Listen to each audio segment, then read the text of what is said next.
every known wight from the A Song of Ice and Fire lore. So I know there's an entire army of these guys, but we're only talking about the ones that we know of, right? So these are men or creatures that were resurrected by the others through necromancy. So specifically these kind of undead, not the real lore ones, not the fire wights like Beric Dondarrion or whatever, right? Or any other means, just the ones resurrected by the others. So yeah, let's get into it. We got Sir Waymar Royce, who died in the prologue and then came back, right? And then Jafer Flowers, who went missing with Benjen Stark.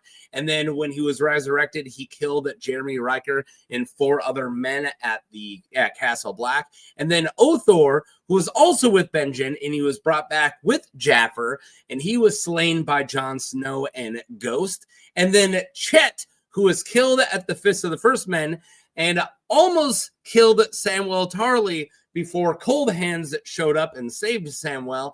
And then there was Small Paul, one of my favorite characters, who was killed after the Fist of the First Man and then slain by Samwell. You guys are going to start seeing a trend here. And then there is Hake, who's a cook for the Watch, who was killed at the Fist of the First Man and possibly attacked Samwell and Gilly with the others.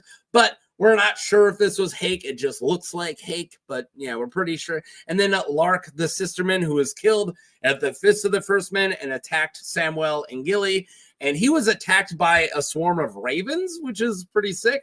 And then Softfoot, who also was killed at the Fist and also attacked Sam and Gilly. Yeah, you guys are seeing the pattern. And then Ryles, same thing, right? I'm not repeating it again. Now to switch it up a little bit, there is Thistle, who was a wildling spearwife, who was killed alongside of Varamir Sixskins and then turned into a wight.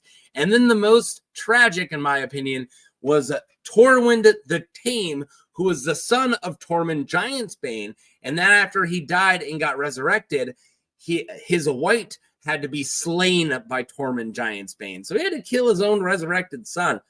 That's pretty rough, man. Poor Tormund. But yeah, I'm sure there's thousands and thousands of more, but those are just the ones we know about. Let's talk about